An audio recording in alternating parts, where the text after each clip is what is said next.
Good day everyone, we are Group 6 and the assigned topics are the different perspective and approaches to dealing with the various situations of individuals by employing these perspectives. Our topics are the diversity, strength, and empowerment perspective. The diversity perspective will be tackled by yours truly, Harold John R. Pilino, and the strength perspective will be discussed by Sherry Ann Saligumba.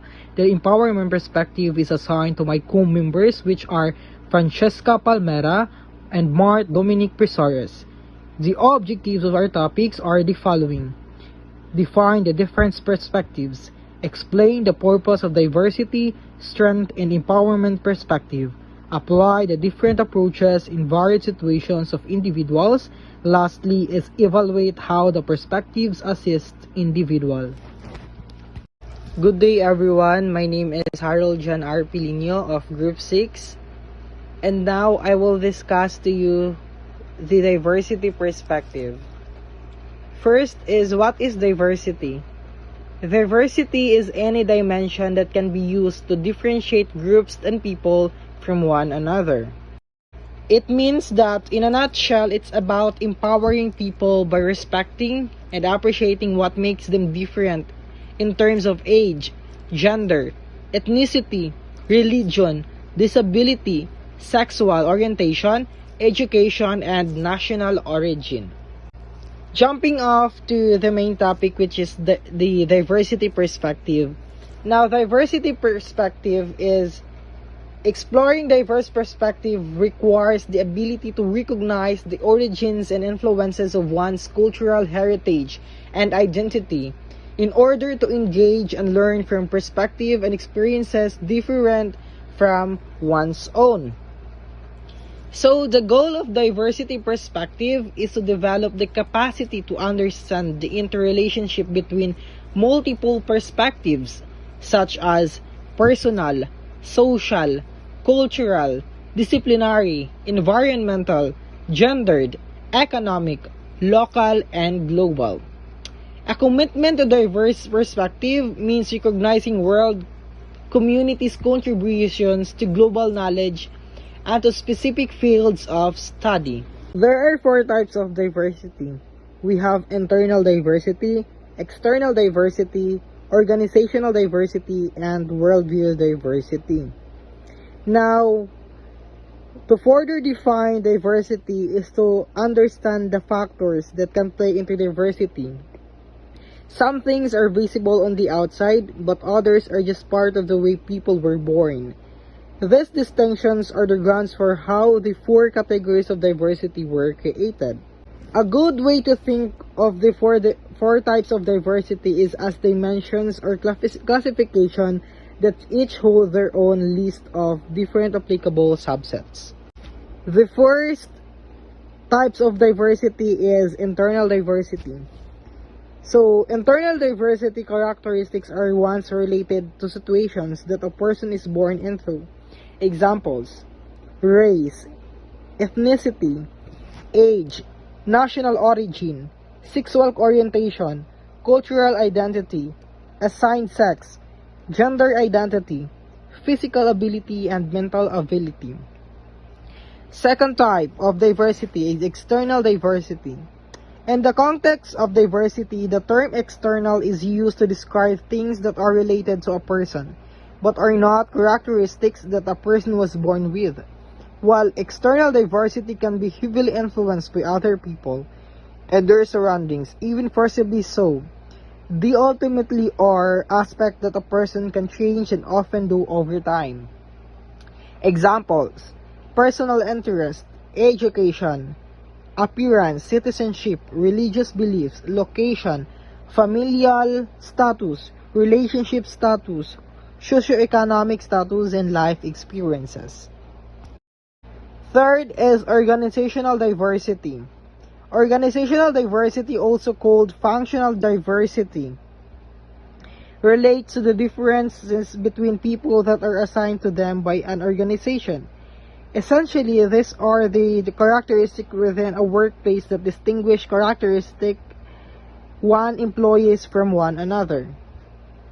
Example: job function, place of work, management status, employment status, pay type, seniority, and union affiliation.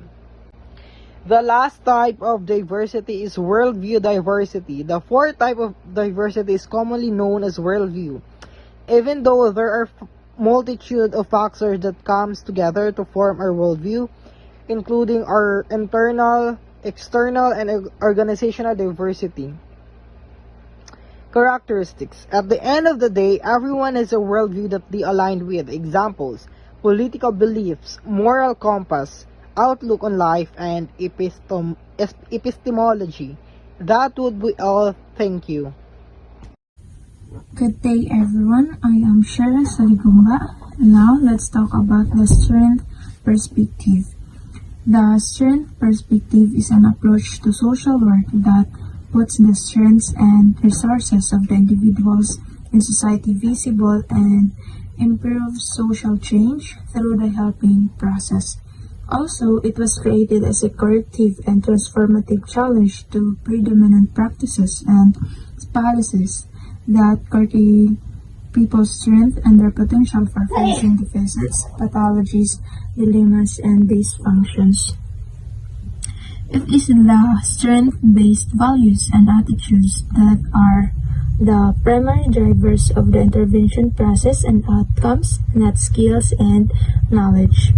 Skills and knowledge are drawn upon as resources to serve the principles that enable individuals to better understand their strength and capacities to determine their own potential and path towards success.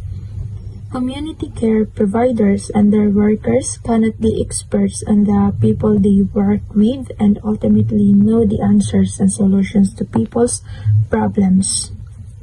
But they can believe in people and become facilitators of change. They can use frameworks and resources that can help create conditions which enable strength-based, self-determining plans and actions to initiate and complement people's gifts, strengths, and capacities. The strength perspective aims to protect the individual's independence, resilience, ability to make choices, and well-being. It emphasizes the human capacity for resilience, persistence, courage, thriving, and ingenuity, and it champions the rights of individuals and communities to form and achieve their own goals and aspirations. Also, while acknowledging the difficulties that clients experience, social workers enlighten clients through the perspective of strength, which never limits people to their traumas, problems, obstacles, illness, or adversity. Rather, it addresses them as challenges, opportunities, and motivators for change. The social workers are enjoined to collaborate with clients, their families, and communities to discover and generate hopes and opportunities, mobilize inner and environmental strengths and resources, and act for individual and collective empowerment and social justice. The strength perspective allows people to see themselves at their best, to see their own value. An interesting aspect of the strength-based approach is that it is about getting people to affect change within themselves. Positivity influences change, affecting each person's handling of their attitudes about their dignity, capacities, rights, characteristics, and similarities, wherein it enables individuals to move that value forward and capitalize on their strengths rather than focus on their negative characteristics.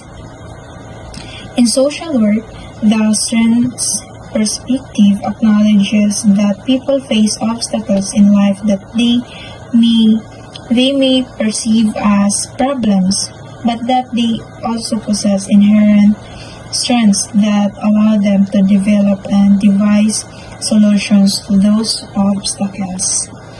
Although the strength strength-based approach does involve an emphasis on strengths and capacities.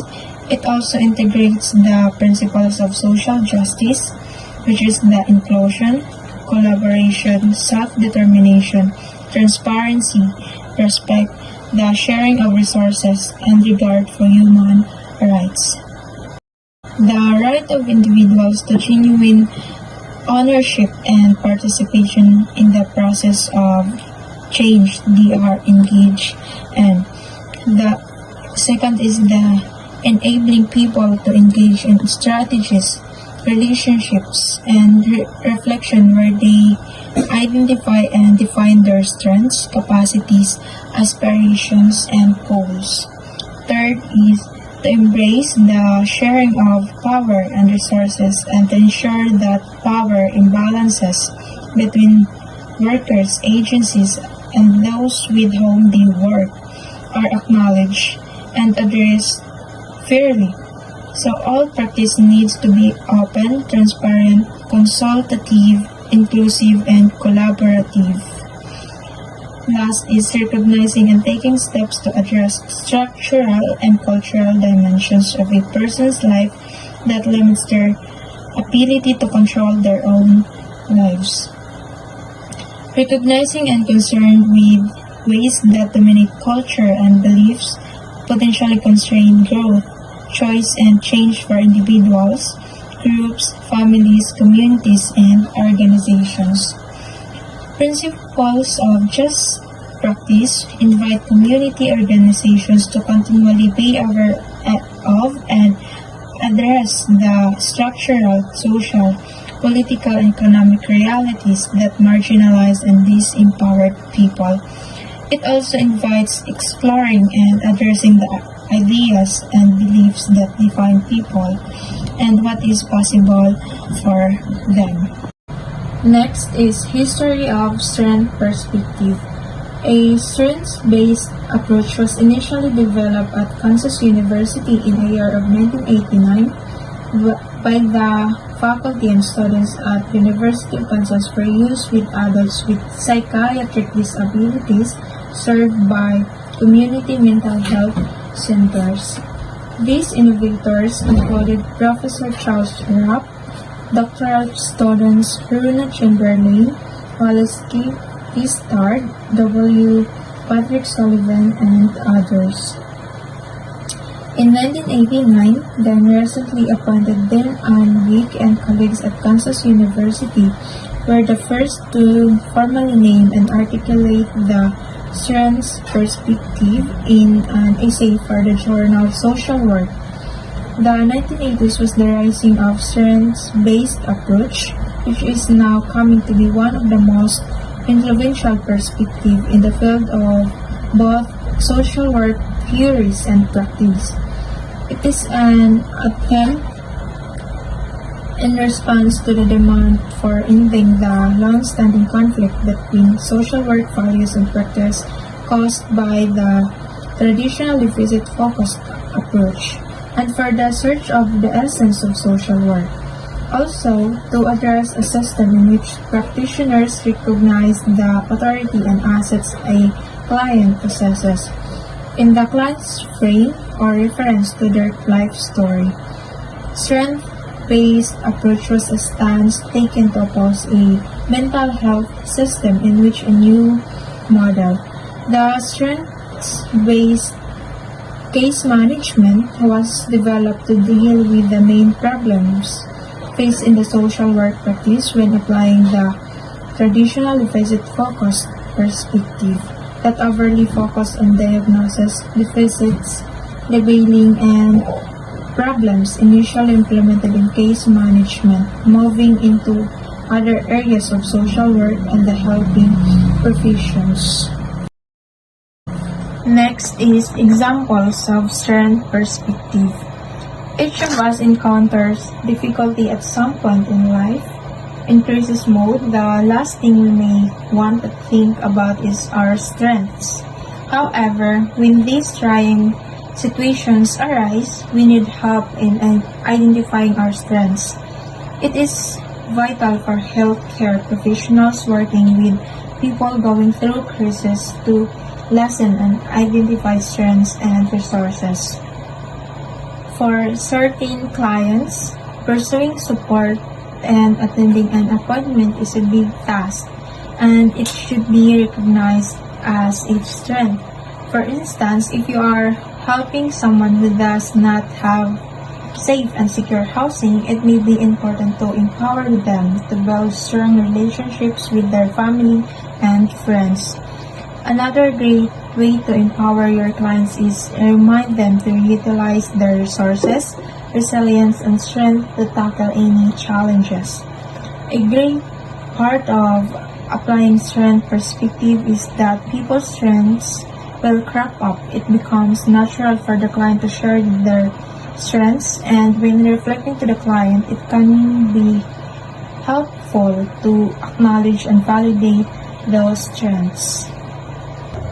So, for summary, the strength perspective is a specific method of working with and resolving challenges experienced by the engaged person.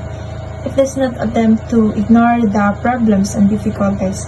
Rather, it attempts to identify the positive basis of the person's resources and strengths that will lay the basis to address the challenges resulting from the problems. The strength of a person gives one a sense of how things might be and ideas about how to bring the desired changes. Good day, everyone. I am Francesca Miles Palmeras. So, in this report, I will discuss the empowerment perspectives. Empowerment based practice actuates a strengths perspective, centering the social work process toward competence promotion and away from the stigmatizing notion of deficit reduction. An empowering approach reveals the worker's unwavering commitment to social justice.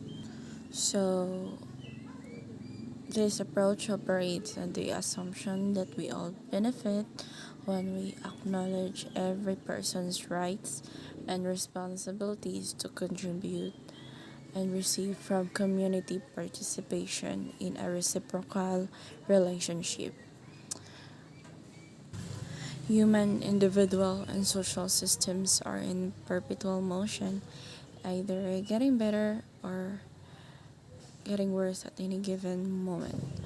Being empowered is not a static condition but rather a dynamic and cyclical one. Empowerment theory social work involves using intervention methods to guide people toward achieving a sense of control, and it aims to reduce powerlessness that had been created by labeling the vulnerable and oppressed. So, people may feel helpless in their lives for any numbers of reasons, but empowerment theory focuses on how operations that contributes to this kind of experience, and it centers on helping marginalized people at individual, group, and community levels gain the personal, interpersonal, and political power to improve their lives. And in additional, the model seeks to challenge systems that prevent or hinder people from having their needs. The principle of empowerment theories is practically applied to social work practice as a central goal in a process of social work practice. It serves as a framework for a social worker to understand phases of assessment, practice strategies, and methods on working with the people. So, in the social workers of empowerment is they strive to empower individuals so they can overcome personal challenges such as substance abuse or eating disorders, personal or family illness, and the emotional trauma resulting from abuse or separation or a death of a loved one. However, social work does not focus exclusively on individuals. It also aims to empower groups and communities, particularly those with histories of oppression and marginalization. The theory is applicable across settings of people in levels of micro and macro level of practice, with the people who are in oppression and needs to be liberated, such as homelessness with concurrent illness that develop because of traumatic remarks in the life, such as mental health. So the micro and macro level we'll discuss later on. So as we explained lately that this theory is focusing on how oppression contributes as what they have encountered in the community. So the social workers may use the empowerment perspective to help those victims in the society who are experiencing this situation. So these are the concepts of the empowerment perspective. First is the direct power blocks. Direct power blocks are the structures that stop people from achieving goals such as better employment, advanced education, or safe housing. For examples in these concepts include inequitable access to well-funded and high-quality schools, discriminatory lending practices on housing, or sexist attitudes in corporate culture. The second is indirect power blocks. Indirect power blocks refers to internalized oppression. The groups with histories of mistreatment often absorb the negative messaging of the abuse they receive, and they develop stories about their limited options and ability to achieve, and then pass those ideas down across generation. But challenging in this indirect power blocks is ingrained thoughts need to be resolved. Self-efficacy. Individuals must build their power by cultivating the belief that they can change their circumstances. This requires addressing some of the indirect power blocks interfering with their self-actualization. Critical consciousness. Each individual needs to develop a deep understanding of the complex social, economic, and political realities in their environments that negatively affect them. This involves examining their roles in these environments and seeking out potential ways to work around the structures who are blocking them. By establishing this type of consciousness allows people to share their experiences, and they will connect with others in the same or similar situations. Tool development.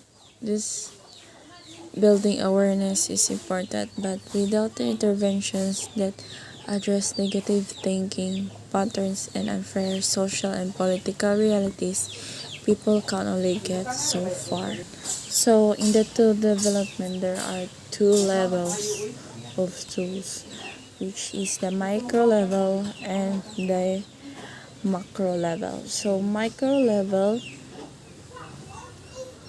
areas for intervention include therapy that uses techniques to emphasize people's strengths, help them develop skills needed to confront social and political difficulties, and it offers alternatives to dysfunctional and self-defeating thought patterns can cultivate self-worth and empower people to overcome indirect power blocks. And macro level in the social workers can help organize collective action within the communities. So political advocacies that engage government agency and in efforts to change laws and policies that disproportionately impact marginalized or disadvantaged groups in a negative way. Good day everyone, I am Mart Dominic Presores, BSSW student, second year college. This is the history of empowerment perspective. As a term, empowerment originates from American community psychology and is associated with the social scientist Julian Rappaport in 1981. However, the roots of empowerment theory extended further into history and are linked into Marxist sociological theory. These sociological ideas have continued to develop and refine through neo-Marxist theory, also known as critical theory. So one example of empowerment perspective is, for example, social workers can organize programs in which participants discuss how racism affects their lives and explore forces that support racism. These programs can help people unravel their internalized oppression and improve their ability to confront direct and indirect power blocks. That's all, and thank you for listening.